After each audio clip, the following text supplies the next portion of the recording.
Let's just recap on two games we missed. Desborough away, 1-0 win, and Deepin away, 1-0 win. Yeah, they were the two games that were always going to be tough for us. First home games of the season. You can take confidence from the home games, but it's always psychologically different when you go away from home. So we went to Desborough. Fancied ourselves to get a result. We rested a couple of players.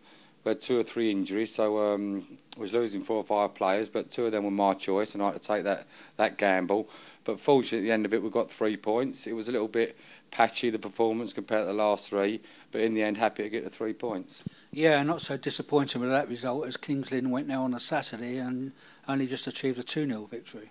Yes, I mean, it just goes to show, away from home in this league, it's difficult. You know, Kings Lynn will go there and probably fancy themselves to get a good score, 3, 4, 5. But they've only got 2, and they got both of them in the first half. They scored none in the second. So when you go away from home with these clubs, no matter where they are in this league, when they play us in Kings Lynn, they're up for it. And it's difficult, you know. They make you work hard. They're physical, strong. They might not play so much fluent football, but they're always at you. So we have to be on our march. All right, let's move on to Deepin. Historically seems to be a draw at home, draw away. So draw on the cards again, but we managed to sneak a 1-0 win. Yeah, you know, we say a cliche, it's game of 2 halves, but that was literally a game of 2 halves. You know, we started right on the front foot. First 20 minutes, the ball was like a pinball machine going in and around, fizzing around their box from one side to the other side. We just couldn't get on the end of a chance. And then just on the stroke of half-time, Fuffers gets brought down from behind for a penalty. So we go in rewarded with a half-time lead, but really it should have been 2, 3 or 4 and the game should have been put to bed. You know, we're going at half-time, we have a chat, just keep doing the same things. They've obviously got fired up. We've come out second half to a downpour, and it started backwards right from the kick-off. We've gone back to Desi. He's give it to Fuffers, not put the right weight on the pass. They've nicked in, they've got a corner, and we was on the back foot from there. And for the first 15, 20 minutes of the second half, they put us under real pressure, getting a penalty, but missing it. But as the half went on, we gradually got better, and in the end we started getting hold of the ball ourselves, got a penalty, could have got a couple of goals late on for a Dan Jacobs and a back post effort from Lewis Hilliard, but for the first 20 minutes second half, made real hard work of it. So a good start to the league programme, 4 played, 4 won, 12 points, 11 goals scored and yet to concede. Must be happy with that.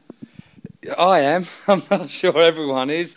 But no, listen, you know, we've had a fantastic start, but and rightly so that when we speak about it, that you know, we should be putting teams to bed. You know, we've played really well for a majority of our football matches, and we should be scoring more goals. It's something we've worked on in training Tuesday and Thursday this week, and it's something we're looking to address. You know, if you're not conceding goals, all right, we could be like Arsenal winning 1-0, and it's great, we'll go through the season like that, but it doesn't work like that. You know, if you're only 1 goal in front, the other team's always going to fancy their chances. So we need to get more goals. We're looking to address that, and hopefully this Saturday we can achieve that. Yeah, and that's a break from league action into the FA Cup against Brantham Athletic. What do you know about this team? I went down with the chairman in the week, watched them play away from home, but you know, they had 1 or 2 players that could pass it. In general, they tried to pass it. They played 4-5-1, so they can't really go straight down our throat with only 1 up front. So they did try to pass it, but in all fairness, they did lack a bit of quality in certain areas, so we'll be looking to exploit that. And again, you know, if we play to our capabilities, then we should be looking to go through. But it's an FA Cup game. We've seen many shocks in FA Cups, and we've just got to make sure we're not one of them.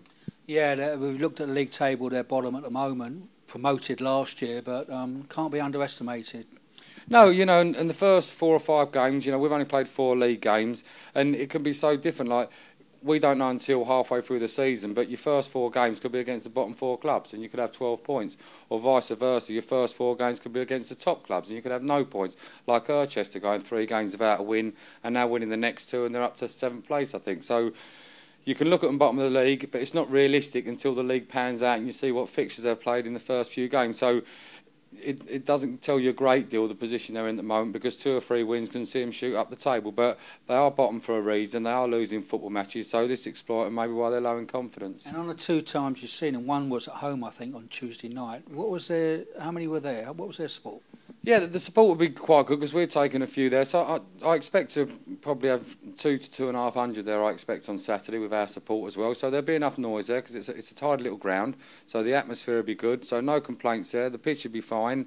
So, you know, we're looking forward to it. That's great. Now let's move on to player situation and injuries. How are we coping this week? Again, you know, the usual suspects, but Junior we're going to rest longer this time. You know, Junior we won't take part on Saturday or Tuesday, and then Junior will be 100% fully fit the week after, and then hopefully we can get him playing regular. Again, Dan Chillingworth's in the treatment room tonight, but he's like that every Thursday. We tend to be resting him up. So again, I've just got to make a decision this week where we just rest him up Saturday, Tuesday, and try and get more playing time out of him the following week. So I'll have to speak to the player and take that from there. But other than that, we've got a fully fit squad.